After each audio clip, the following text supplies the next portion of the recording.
Bismillahirrahmanirrahim. Assalamualaikum warahmatullahi wabarakatuh. Alhamdulillah, wassalatu wassalamu ala rasulillah wa ala alihi wa man walah. Rabbi shrah li sadri wa yassir li amri wahlul 'uqdatam min lisani yafqahu qawli. Subhanaka la ilma lana illa ma 'allamtana innaka antal alimul hakim. Amma ba'd. Segala puja dan puji kehadirat Allah, salawat serta salam kepada junjungan kita Nabi Muhammad SAW, para keluarga, sahabat, tabi'in, serta seluruh umat yang selalu beristiqomah mengikuti sunnah-sunnahnya hingga yaumul qiyamah. Alamin. Pada kesempatan kali ini kembali kita akan membaca satu hadis dari Rasulullah SAW yang terdapat dalam kitab Riyadhus Shalihin yang ditulis oleh Al-Imam An-Nawawi rahimahullah.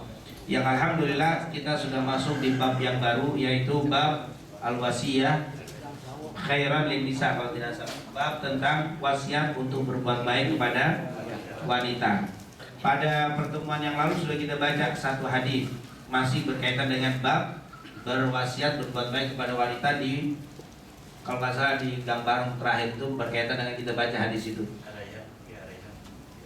Ya, itu kita baca, dan sekarang kita masuk ke dalam bab selanjutnya, yaitu hadis masih berbicara tentang berbuat baik dengan wanita. Dikatakan di situ, berkata Amr al-Ahwas al-Jushami radhiyallahu an, di waktu haji wada Rasulullah SAW pernah berkhutbah. Jadi ini adalah khutbahnya Rasulullah SAW saat di waktu haji wada. Ini diriwayatkan oleh Amr ibn Ahwas al-Jushami radhiyallahu an, ketika Rasulullah SAW sedang berhaji wada, beliau berkhutbah. Memang Rasulullah SAW kita tahu hajinya itu sekali. Jadi Rasulullah SAW itu hanya sekali. Karena memang kesibukan Nabi Muhammad SAW, walaupun perintah haji itu sendiri sudah ada yang mengatakan di tahun ke-6, ada yang mengatakan di tahun ke-7, bahkan ada yang mengatakan di tahun ke-8. Tetapi baru sekali Rasulullah SAW melaksanakan ibadah haji.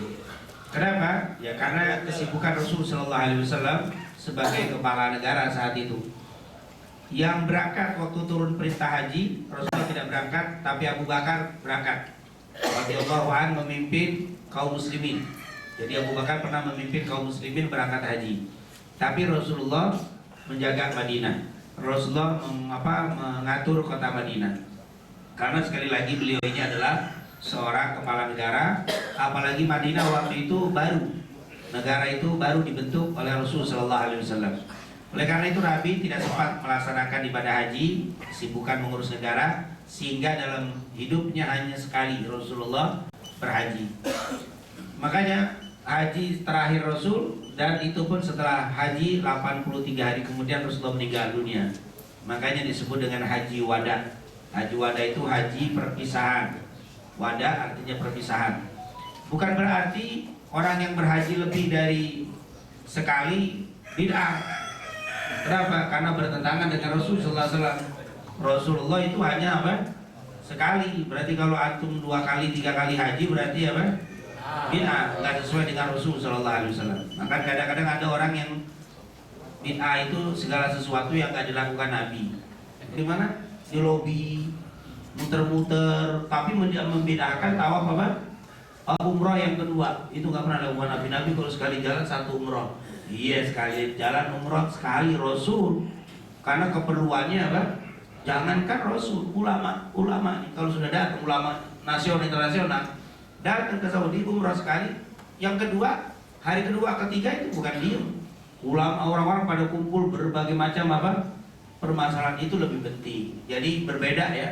Ini kadang-kadang kita ini kan kadang-kadang masih ramai sekarang umroh. Yang kedua, ketiga saat kita umroh itu termasuk bid'ah karena nggak dilakukan Nabi. Hanya nggak dilakukan apa? Rasulullah SAW. Nah ini tentunya tidak seperti itu. Kita harus paham betul kondisi Rasulullah SAW berbeda dengan apa? Kondisi kita. Nabi Muhammad SAW haji sekali karena memang kesibukannya. Ba'd an hamidallah wa athna alaih, dan memujinya, wa dzakara wa wa'ad, dan memberikan nasihat dan mengingatkan. Artinya Rasulullah memberikan khutbah di haji wada.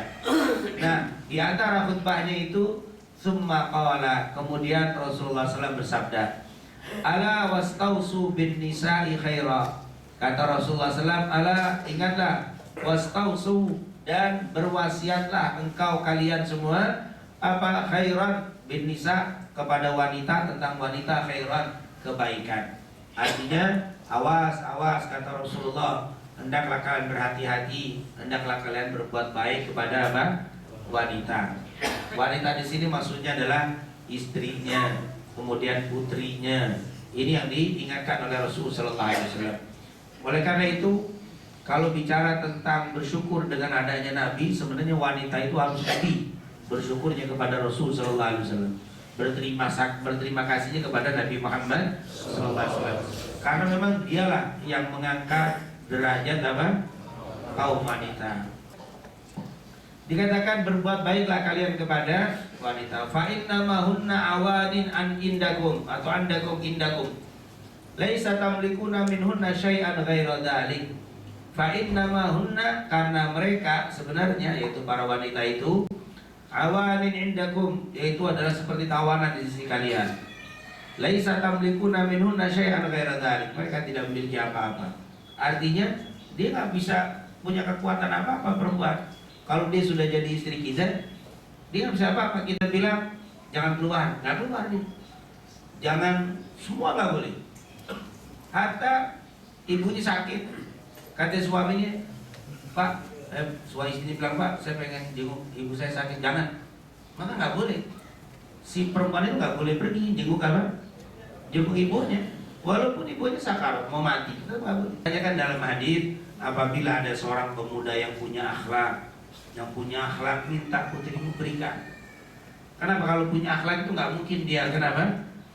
Nggak mungkin dia akan menyakiti apa? Istrinya, bahkan orang tuanya bakal dimuliakan dan punya akhlak. Tapi kalau model kaya doang, pinter doang, ada yang pinter gak punya akhlak? Ada pinter gak punya akhlak? Banyak. Ada. Jangan dibilang banyak, ada. Pinter, tapi gak punya akhlak. Menggelin orang apa? Menggelin mertua. Kenapa? Akhlak. Makanya Rasulullah akhlakin. Apabila ada pemuda yang punya akhlak, jangan ditolak, kata Rasulullah SAW. Karena akhlak itu bersyariat. Tapi kalau berakhlak enggak. Tapi kalau orang sudah berakhlak, sudah pasti bersyariat. Dia mau sholat perhatiin bajunya, pakai minyak wangi. Udah kalau kayak begini udah pasti ya, Bang. Jangankan cerita yang rukun wajib, sunnah adab aja diperhatiin. Karena kalau bicara adab itu udah lebih tinggi daripada sunnah. Adab itu, akhlak itu lebih tinggi daripada sunnah. Adab, subhanallah. Ini merupakan apa? Apakah ada Ustaz? Adab itu diperhatikan? Oh iya, Rasulullah memperhatikan adab. Rasulullah sangat memperhatikan apa? Adab. Iya, tapi Nabi itu nggak jalan kayak begitu, enggak. Karena Rasulullah SAW tidak ada manusia yang lebih baik dan lebih mulia daripada. Tapi para sahabat kalau duduk di depan Rasulullah semuanya nggak ada yang berani mundar mandir di depan Nabi. Kata para sahabat, kami kalau sedang duduk dengan Rasul, seandainya ada burung terbang kemudian nempel dihinggap di kepala kami, tidak akan terbang. Saking kami semuanya apa? Adab di depan Rasul Sallallahu Alaihi Wasallam. Rasulullah ngingetin, awas, jaga itu perempuan. Nah, keterangannya tentunya Rasulullah SAW sangat banyak sekali menyampaikan bahwa kita disuruh untuk berbuat baik sama istri kita berdasarkan hadis yang tadi jagalah istri kalian, jagalah putri kalian. Hadis sangat banyak. Rasulullah pernah mengatakan akmalul mu'minina imanan ahsanuhum khuluqa. Akmalul mu'minin, orang mukmin yang paling sempurna imannya ahsanuhum khuluqa, yang akhlaknya terbaik. Akhlak orang mukmin yang paling benar, orang mukmin yang paling hebat imannya adalah yang paling apa? Akhlaknya duluan. Ayati nabi fahishatin mubayyinah, kecuali mereka mendatangi perbuatan fahisyah. Perbuatan fahisyah ini perbuatan yang mendekati zina atau perbuatan zina fahisyah. Wala taqrabuz zina innahu kana fahishatan wa sa'a fahisyah. Fahisyah itu perbuatan-perbuatan yang mendekat dengan laki, termasuk fahisyah. Fahisyah itu bisa yang paling fatal zina. Kalau tidak zina, ada yang mendekati zina. Misalkan terlalu dekat sama laki-laki, pacaran. Istri kita pacaran sama orang, istri kita ngobrol akrab dengan apa? Laki. Sementara sama kita nggak mau ngobrol. Nah yang ini fahisyah nih. Nah kecuali mereka melakukan perbuatan itu, mereka melakukan perbuatan fahisyah. Fa'in fa'alna, kalau mereka melakukan itu, fahjuruhunna fil madaji, maka tinggalkan mereka di tempat tidur. Maksudnya apa? Bisa usir dari tempat tidur kita, dalam artian jangan langsung apa? Oh, usir pulang, enggak. Kan ini proses. Maaf ya, kalau zina, berselingkuh nggak ada cerita, itu harus cerai, selesai, habis. Nggak boleh seorang suami menjaga, mempertahankan istrinya yang telah apa? Zina. Itu tidak ada hukum Islam, harus cerai. Tapi jatuh apa nggak jatuh tetap. Talak meninggal indahnya sampai 4 bulan 10. Intinya dikasih talak pertama karena untuk waktu nunggu 3 bulan. Mungkin seminggu, 2 minggu dia apa? Dia saling mengerti, baru dia bertobat, baru bisa apa? Balik lagi. Itu namanya berfungsi talak raj'i. Talak yang 1-2 itu biar mungkin masih bisa apa? Dibenahi. Kadang-kadang kalau ribut cuma di rumah doang nggak baik. Udah pisah rumah baru terasa. Baik yang laki, perempuan mulai terasa ternyata nggak enak apa? Bisa hidup sendiri itu. Kaca dengan kaca kan boleh makruh. Kalau para ulama bilang laki-laki nggak boleh terlalu banyak kaca, nggak boleh terlalu banyak dandan. Makruh hukumnya dandan itu. Apa kalau itu tidak meninggalkan syariat, tapi kalau kebanyakan dandan makruh. Bawang itu, rapi banget laki itu, boleh nggak makruh kata Rasulullah? Nggak boleh. Kata Rasulullah, sisirlah rambutnya jarang-jarang. Itu sisir. Doang terlalu sering apa? Sisir. Laki tapi harus rapi tapi tidak apa? Beda dengan perempuan. Kalau perempuan iya, memang fitrahnya begitu. Kalau perempuan nggak demen dandan malah aneh. Itu keluar dari fitrah. Itu adalah udah apa? Muka mereka itu yang jadi apa? Perhatian. Makanya luar biasa. Ini kalau Islam, jangan engkau pukul. Kalau sampai dicacat terjadi, itu akan menyakitkan seumur umur yang lupa nih. Ini karena di ini adalah apa? Hiasan mereka, dan ini juga kita dilarang memukul muka. Maksudnya bukan berarti mukul muka nggak boleh, yang lain boleh ya, tetap nggak boleh, cuma muka itu lebih. Wala tukabbih, jangan dijelek-jelekin. Tukabbih itu ngomongnya kasar, jelek-jelekin. Oh, kadang-kadang kalau belum nikah kan masya Allah, ngomongnya saja pantun syair. Gila udah nikah ngomongnya gimana sih, mata kagak ngeliat gitu doang. Udah apa? Kalimat-kalimat apalagi tuh kopi yang mengandung menjelek-jelekan. Itu jangan. Kata si istri minta dengan jujur, Pak ngomong aja jujur Pak, badan saya cocok apa enggak? Pas nggak? Udah pas aja. Jangan bilang kagak. Anda kita jujur. Pak jujur aja jujur. Saya gimana? Cakep udah apa? Jangan coba-coba. Saya jujur. Ibu kegendutan. Urusannya jadi apa? Jadi rame. Walaupun dia minta, walaupun saya nggak bakal marah. Wallah saya nggak bakal marah. Bersumpah tetap jangan udah. Walaupun kopi jangan, udah cakep aja udah apa? Dan itu boleh Pak. Saat boleh Bang, saat suami ngomong itu boleh. Hebatnya dalam Islam ada hal yang boleh bohong. Bohong terhadap apa? Pertama perang, boleh. Perang dibuat siasat, pura-pura nyerang, pura-pura mundur, ternyata apa? Nyerang. Itu biasa. Seperti apa? Orang main silat juga begitu. Pura-pura mukul muka, taunya perut yang dipukul. Masa jujur? Bohong tadi ketemu mukul sini. Gak bisa lawan, dia bilang apa kalau mau mukul jujur Pak. Itu namanya nipu di dalam perang itu boleh siasat, itu namanya siasat. Pura-pura dipukul atas, tahunya kaki jadi apa? Itu udah biasa, itu siasat boleh. Atau bohong untuk nyelamatin orang, boleh nyelamatin orang. Ada orang berantem lari ke sana, dia ngumpet di sini. Terus ada orang udah bawa golok, kemana si fulan tadi? Nggak tahu. Padahal kita tahu ada di belakang kita. Boleh itu bohong untuk nyelamatin apa? Ini bahaya. Atau menyelamatkan penduduk dari pemimpin yang dolim, boleh. Ini pemimpin dolim, pengen ngambil hak penduduk yang tidak berlaku salah. Kita tahu ini pemimpin dolim, ini masyarakat nggak salah, boleh kita lindungi. Tapi kalau masyarakat itu jahat, nggak boleh dilindungi. Emang dia jahat, kasih. Tapi kalau dia apa? Ini orang baik, nggak salah. Tapi pemimpin mau mendolimi dia ngumpet, kita tahu, nggak tahu. Itu boleh. Kenapa? Karena untuk melindungi orang yang tidak bersalah dari pemimpin yang dolim. Tapi kalau dia salah, tidak boleh kita lindungi. Kemudian mendamaikan orang. Orang lagi berantem berduaan nih, kita damai boleh, kita bohong. Kita datang ke sini. Fulan jelekin si Fulan. Si Ustaz tahu nggak begini jelek ceritanya. Kalau saya ketemu tonjok aja tuh orang ini. Kita besoknya ke sono nanya, mana kata habis dari sono? Iya gimana kata? Enggak, dia pengen badamai. Dia banget demen banget sama kamu, cuman belum ketemu aja. Padahal ngomongnya apa? Berbalik. Itu boleh tuh. Biar jadi apa? Nah, jangan jujur. Saya jujur nih. Kalau ketemu tonjok di kamu, misalnya itu jujur yang salah. Nggak ada jujur begitu. Ini jujur kejujuran, nggak tahu apa. Itu ada boleh bohong. Dan di antara yang boleh bohong ini ngobrol sama istri boleh bohong. Bagaimana Pak makannya? Masya Allah. Kagak pernah saya ketemu di restoran kayak begini. Kagak ada yang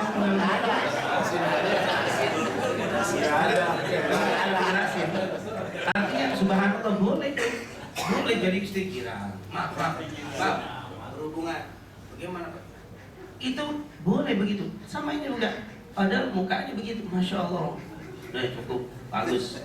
Udah, jangan dilubah-lubah udah kayak begitu. Lebih bagus apa? Itu boleh bohong dengan apa? Istri untuk menjaga apa? Kerukunan rumah tangga. Jangan jujur jadi apa? Jadi perang, kita ribut. Nah, di sini diperbolehkan. Samping kita untuk menjaga subhanallah. Malah tukabih, jangan jelek-jelekin. Kalau laki mah dijelekin tampeng biasanya. Pak gendut banget biasa aja dulu kayak. Enggak ada urusan. Santai aja nggak ada urusan. Pak itu teman sekarang. Aduh. Tapi kalau perempuan dibilang begitu masuk kaki. Itu makanya mesti apa? Hati-hati banget sama apa? Aduh mas jangan ulang tuh lebih. Jangan kau apa? Ngomongin jangan kasar, jangan jelek-jelekin dia. Kalau memang ini dia juga kamu wala tahjur illa fil bait. Sama yang tadi.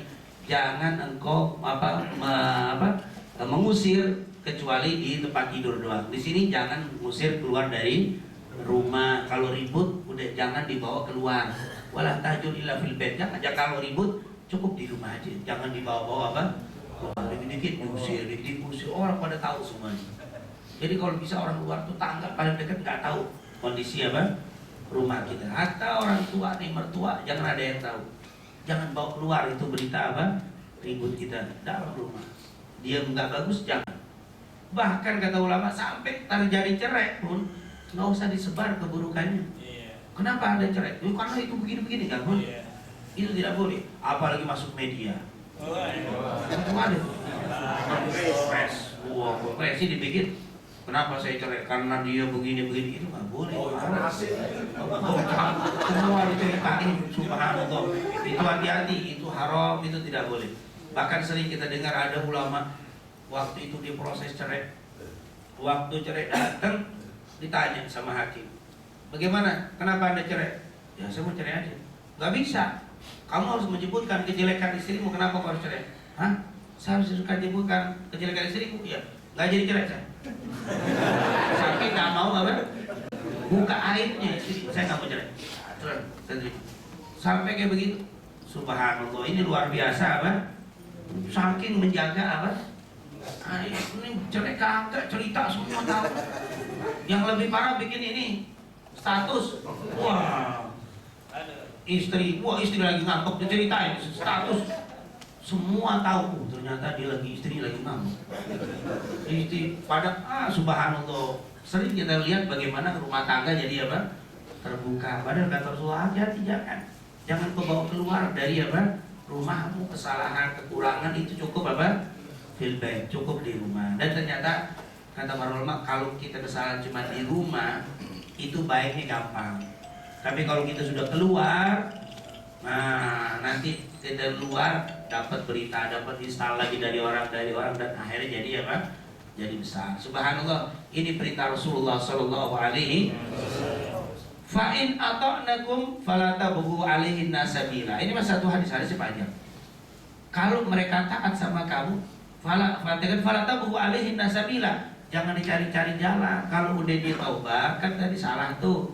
Oh ya ada mal dan seterusnya. Kita tegur terus dia taubat, ditaat. Udah jangan dicari-cari apa? Kesalahan. Ini kadang-kadang udah nggak salah dicari-cari apa? Kesalahan. Biasanya kalau laki banyak nyari-nyari kesalahan, biasanya ada maunya. Itu ada maunya itu apa? Supaya dia membenarkan apa yang dilakukan nanti ini. Nih hati-hati, jangan kau cari-cari kesalahan. Bahkan kalau antum ada maunya, jangan cari kesalahan istri. Kadang-kadang kan ada orang begitu ya. Maaf nih kasus nih yang kita sering temukan, dia mau nikah lagi. Untuk membenarkan dia menikah lagi, dicarilah kekurangan apa? Istrinya. Ini nggak boleh. Bagaimana bisa berkah pernikahan yang kedua kalau apa? Dimulai dengan mencari apa? Kesalahan. Bisa, nggak boleh. Jadi kalau mau silakan aja, jangan cari apa? Kalau perlu sempurnakan istrimu itu. Kenapa jadi istri saya sih masya Allah, cuman, nah itu cuman saya pengen apa? Tapi itu tetap jangan dibawa-bawa apa? Ini kagak pernah apalagi ngomong istri saya begini, jelek itu biar diterima sama yang pertama, kedua. Kan ada yang begitu, jelekin apa? Nah, itu tidak boleh, itu tidak boleh. Mana mungkin pernikahan kedua itu akan berkah kalau apa? Dimulai dengan mencari apa? Kesalahan yang pertama, padahal yang pertama itu yang wajib, yang itu sunnah. Masa dia menggagalkan, dia rusak yang wajib, dicari yang apa? Sunnah. Makanya kata ulama, tarkul wajib di sunnah. Jangan meninggalkan yang wajib, mencari yang sunnah. Makanya mesti hati-hati, melangkah kedua itu harus apa? Jangan sampai niat pertama hancur gara-gara apa? Kedua, itu akan menjadi, hukumnya akan menjadi berat. Ala innalakum ala nisaikum haqqan wa linisaikum alaikum haqqan. Sungguh bagi kamu ada hak yang harus diberikan, apa yang harus engkau terima dari istrimu. Istrimu pun ada hak yang harus diberikan dari kamu. Jadi ada hak dan kewajiban masing-masing. Di antaranya fahaqqukum alaihinna alla yu'tina furushakum man takrahunna. Dan dikatakan man takrahun, di antara hak kalian adalah tidak boleh memasukkan istri itu duduk di furush, ini karpet yang kalian tidak sukai. Artinya nggak boleh istri memasukkan seorang laki-laki atau siapapun yang kita tidak suka ke rumah kita. Saya nggak demen sama fulan, dia masuk ke rumah kita, haram tuh istri nerima apa? Masukin orang ke mana? Ke rumah kita. Maaf, nggak ke rumah macam-macam. Ini misalkan kayak Pak Haji, ini rumah di situ, ini ruangan beliau. Nggak boleh istri beliau masukin orang yang nggak disukai ke ruangan ini, kecuali dengan seizin apa? Ada orang masuk ke ruangan yang saya nggak sukai sebagai suami, dimasukin ke situ. Itu nggak boleh. Itu kewajiban istri untuk melarang. Jadi ada salah satu hak. Apalagi ke rumah, lihat. Dikata wala ya'dzan fi buyutikum liman takrahun. Dan tidak boleh istri mengizinkan memasukkan orang izin tanpa izin dari suami kalau orang itu dibenci sama apa? Suaminya. Padahal duduk di karpet nih nggak boleh, masuk ke rumahnya nggak boleh, apalagi ngobrol berduaan sama orang yang kita benci. Itu berat hukumnya. Ngobrol sama orang yang apa? Kita benci. Duduk ke rumahnya, dudukin karpetnya nggak boleh. Itu adalah hak yang harus diberikan istri kepada si suami, harus menjaga apa yang disukai dan tidak disukai oleh suaminya.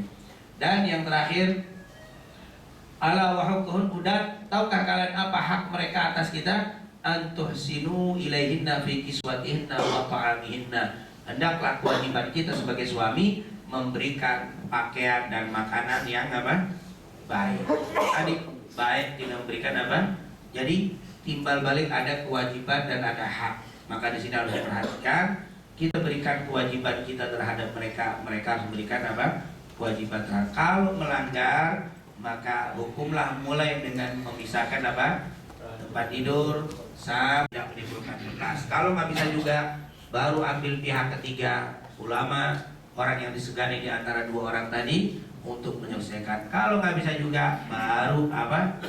Cerai. Cerainya pun jangan langsung 3, cerai pertama, kedua, dan ketiga. Itu ada proses. Itulah ajaran Nabi kita, Nabi Muhammad. Semoga hadis yang kita baca di hari ini mendapatkan keberkahan dari Allah Subhanahu wa taala, dan semoga keluarga kita semua dijadikan keluarga yang sakinah, mawaddah warahmah. Anak-anak kita semua dijadikan anak yang saleh dan salehah. Panjangkan umur mereka fi taatillah wa taatir rasuli wa barani walidain. Dan semoga Allah kumpulkan kita kelak di surga bersama Rasul sallallahu alaihi wasallam dan keluarga yang kita cintai sebagaimana Allah kumpulkan kita di dunia. Amin ya rabbal alamin. Ala hadiniya wa ila hadratin Nabi Muhammadin sallallahu alaihi wasallam. Bisiril Fatihah.